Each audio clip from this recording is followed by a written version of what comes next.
morning. Welcome to Let's Get Growing. We're in the latter half of October now. And of course, what else do you do in the latter half of October for the garden? You plant bulbs. A lot of people forget about bulbs but really, you know, if you want to start off your season right, you got to be thinking about it now. Now is the time to get bulbs in the ground, ready for spring, to make the garden just burst alive in the spring. There's nothing else that makes the garden really come to life in the spring better than bulbs. And you know, we could talk a long time about bulbs. You can really get and extend the early part of your garden with a good selection of bulbs that will start blooming, even in our climate, if there's no snow, late February, early March. Go March, April, May, even into June, where some of your later bulbs, like your alliums, for example, combine fantastically well with perennials. But in most cases, bulbs are a great start to the season before perennials are even up or while they're just emerging. And if you do it right, they can be very easy and really rewarding. I think a lot of people get scared away of bulbs because of the squirrels and things that can eat them, but we're going to talk about that, how to deal with that when we do some planting here. We've been renovating this garden area here. It's basically been taken over by Phlox paniculata, which wonderful in the midsummer, but it was getting a little bit too much. So we decided to tear out most of this bed. We've replanted a number of things. We've still got some empty space, but it's a perfect time now to get some bulbs in for next spring. A few weeks back, we talked about colchicums blooming in the fall. Colchicums are right in here. So you can't see anything now. They've already bloomed and gone. They'll be up with foliage in the spring. But in this area here, we've planted a peony. We did that on a show a little while ago. We put a nice aster in here that's just finishing blooming, blue autumn, a wonderful vivid violet. We've got a geranium, Ann Thompson here. We've got one of the nice, very controlled goldenrods. I know goldenrod's a hard sell in our area because we have so many wild ones in the fields, but it's a group of plants that we'll talk about next year. Such wonderful plants for pollinators, bees, late summer, fall color, and there's lots that are well behaved. Back in the back here, we've planted our 2025 perennial plant of the year, Pycnanthemum muticum, with that neat silvery bracts. Long finished blooming, but the bracts are still attractive. Another great plant for pollinators. We've got some ornamental grasses in here, some Panicum shenandoah, but we've still got a fair bit of space. So we're going to plant some bulbs. And we were just doing some shopping yesterday. So we're going to pull out, I think what we're going to do here, we're going to do a mix of some double early tulips. Yeah, we'll do some double early tulips right in here. That's a late tulip, but actually we'll maybe put that one in too. So we're going to do a group of early tulips here, and then we're going to sprinkle in a few late tulips. The one thing, if you're looking at a good spring display, pay attention to when the bulbs bloom. Don't just look at the colors and go, oh, those colors look nice together, because you might have one of them that blooms in mid-April and one that blooms in mid-May, and you'll never get the color scheme you want. So when you're shopping, and particularly for tulips, when you're shopping, have a look. We have Copper Image and Silk Road. These are both double early tulips, so they're going to bloom at about the same time, mid-April, maybe late April. Now, also pay attention to the fact that one of these is 14 inches tall, one of these is 18 inches tall. So they're going to bloom at the same time, but they're going to have staggered height. So that's something you need to keep in mind. Now, if we were to add drumline into this mix, we'll see that it's a 20-inch tall double late tulip. So that's going to bloom late May, but it's going to be even taller than both of these were. But these will be finished before this one blooms in a perfect world. So most bulbs in garden centers are sold in packages. I don't really like to buy them in packages. I like to be able to pick the bulbs up and, you know, pick the ones I want out of bins. But from what I understand, from a marketing standpoint and a sales standpoint, it's a much safer way to sell. But you do need to be careful. Make sure, if it says 6 on the package, make sure you've got 6 good bulbs. Pick them up. Give them a squeeze in the package. Make sure they're firm. Make sure they're not soft or light and dry or mushy or moldy or anything like that. But if you've got a good package, you're good to go. Tulips have been a little smaller this year. A lot of growing problems in Holland last year, so you might see your bulbs a little smaller, but no worries, they're still going to perform. So we're going to go ahead and plant these. Now, I do have some empty space here where we're going to put some perennials after and over on this side. But in general, when we plant our bulbs, we don't just dig a hole and put 5 bulbs in it. What I like to do is mingle our bulbs through our perennials. That does a couple of things. Makes it look very natural because we're going to have a grouping, but we're going to sort of trail off with sort of individuals, sort of like a spreading patch. But also what's going to happen when these perennials are bigger next spring, this geranium's going to come up as the bulbs are going to be finishing, and it's going to sort of hide the maturing bulb foliage. That's always an issue. When you plant bulbs in big clumps, you get a lot of bulb foliage around that can be very unattractive for a while. So always mingle your bulbs in where you can sort of mask that foliage in the spring. So we're going to dig. We got a few little weeds here, so we can get those out. But we're going to look at planting a bulb now. And when we plant bulbs, usually on the packages they give you a planting depth. The Florissa's packages are pretty good. They tell us to plant tulips 6 inches deep to the bottom of the bulb. Now that means they're only going to be 4 inches deep from the surface, and that causes some problems. That makes them very shallow. If you're digging around the garden, adding perennials later, you're going to dig your bulbs up. We don't want to do that. Also, leaving them close to the surface, you run the risk of squirrels being closer to them and maybe digging them up. We're going to cover that as well. But really, when you're planting your bulbs, you always want to plant deeper. A tulip, you want to have at good 6 inches of soil on top of the bulb. So that means you're planting the bulb about 8 or 9 inches deep. Don't worry about that. It's perfectly all right. You're not going to hurt the bulb. It's still going to come up and bloom. They're good and strong. They know how to get through that amount of soil.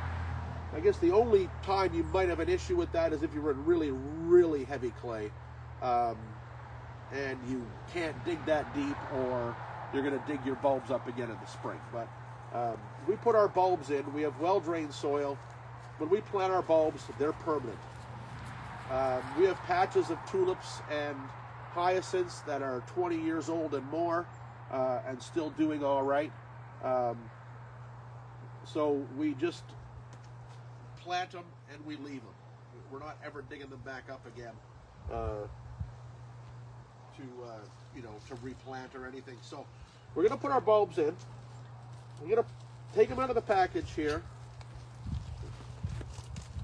We're going to look at one of the copper image. We'll bring it up a little bit closer to the camera here so we can have a look at it. So here's our tulip bulb. Usually covered in a nice brown papery skin, but that's not necessary. If it's come off or if it's broken off like this, don't worry about it. Top is the point. Bottom, you can see a bit of root there. This is one got a little baby bulb coming off the end. That'll probably throw up a leaf this year, this spring coming, but won't do anything else. Just increase in size until it's big enough to bloom. You can see it's nice and white underneath. It's good and firm. It's got a little bit of weight to it. It's a perfect bulb.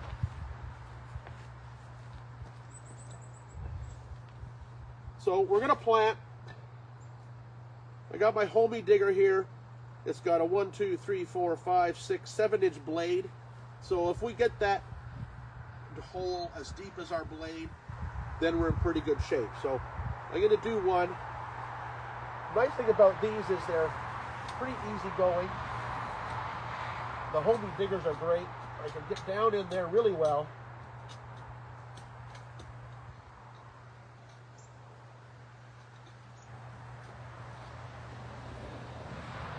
And you see, there I am. I'm at about the depth of the blade handle, so you can see where we're going to plant that.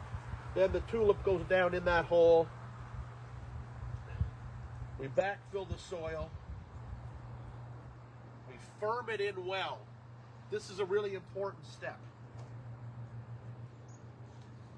Part of the reason people have problems with squirrels is that imagine I'm sitting down here and I'm burying something and there's a squirrel up a tree looking at me and he's thinking, hey, what is that big squirrel planting in the garden? They're putting food there.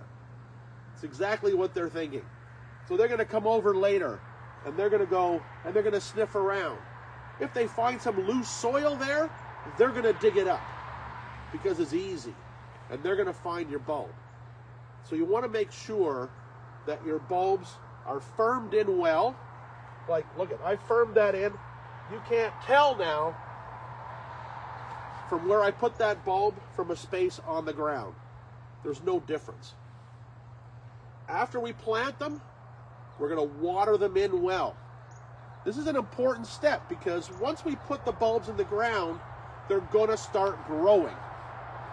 You're not going to see the growth above ground, but they're starting to send out roots and get themselves established so they're ready to bloom in the spring. So you want to give them a good watering, and that also helps settle the soil. Another reason that the squirrels won't know that you've planted. So we're going to plant a few more. Then we're going to do our last step for squirrel protection. So, well, I can plant all these bulbs with the Homey digger, which I love.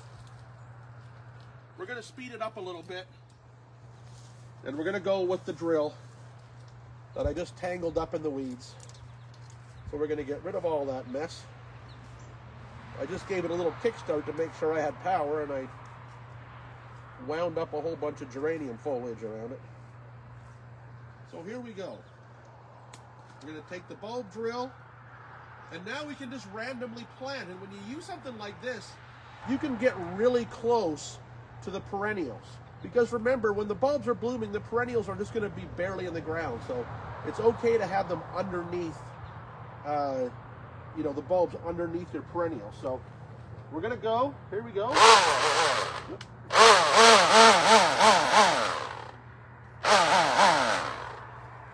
And then in goes the bulb.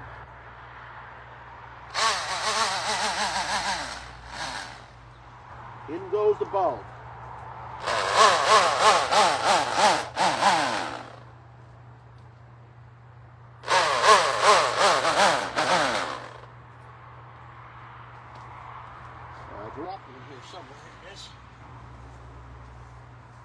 So remember, I planted one right there. So then I'm going to take one, I'll come over here. What are you doing, Luther? Filling in the holes? There we go. I'm not going to fill the holes in yet because we're going to mix in our Silk Roads here.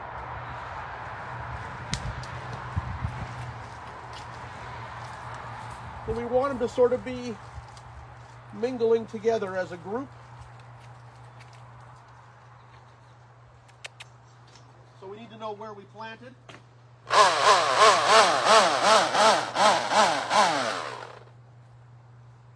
Now we'll drop a Silk Road in there. Remember, generally you plant a point up, but you know what? Most bulbs, if they're in sideways or upside down, they'll figure themselves out. You don't have to worry. Get out of there. Don't be stealing the bulbs.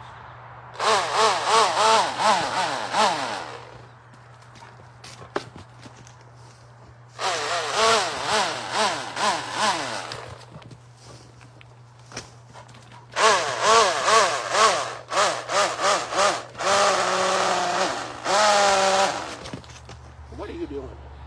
Thinks it's playtime.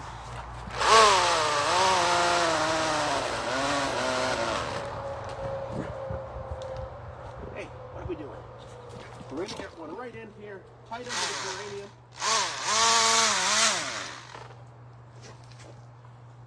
And there we go. Really, really easy. Just a great time saver. You can plant 300 to 400 bulbs an hour if you don't have a dog jumping around on you. Let's see what and he's going to help us bury these, I guess. Get out of there.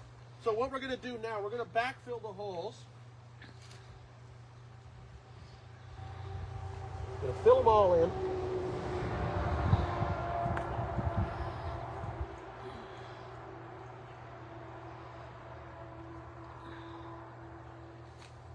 And then we're going to really just get right in there and firm that soil down,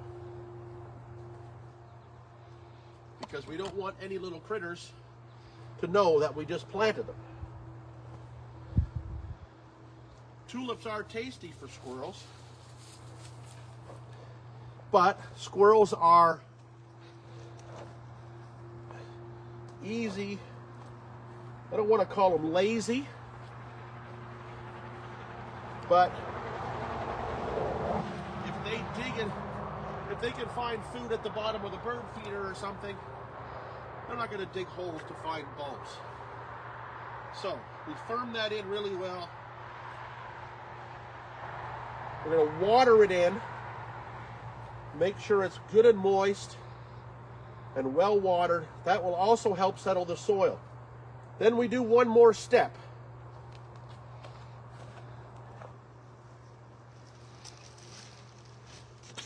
And just to be sure, we get in there with some mulch, and we're going to add some fresh, nice, smelly cedar mulch over the bulbs.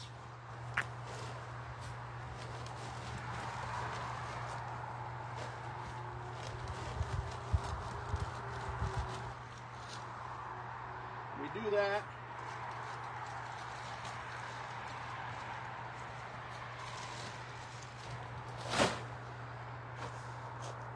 Spread that mulch out.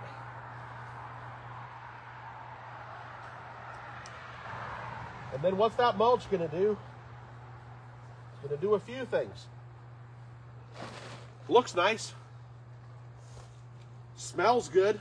Smell is strong enough the squirrels wouldn't know if there was a bulb under there or not. And it's covering bare soil. When you get bare soil, you're going to get weeds. New planting, it's going to be space between between the plants, so cover it with mulch. Ideally, you want the plants to be covering, but that takes a couple of seasons from a new planting. So you want to put a nice layer of shredded cedar, shredded pine, shredded hemlock.